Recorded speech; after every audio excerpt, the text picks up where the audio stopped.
What's up, guys? So, I've done Cup Series, I've done Truck, and here are some of the race wins that I have for Truck. So here, they're not in order, but this is Brett Moffitt's Homestead truck from 2018, autographed. I have a lot more than this, but these are just the ones that I have out and able to be shown. Here's Brett Moffitt's Chicago win from 2018, autographed as well. Here we have Corey Himes' 2022 Atlanta win truck, autographed.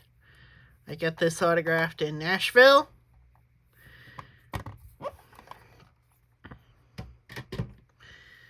Then we have Zane Smith Coda win that he set the truck on fire, as you guys can see. And then I have Brett Moffitt's Talladega win autographed. Here you can see he blew the tire out there, and it is a chewed up tire. So that's pretty cool and great to see.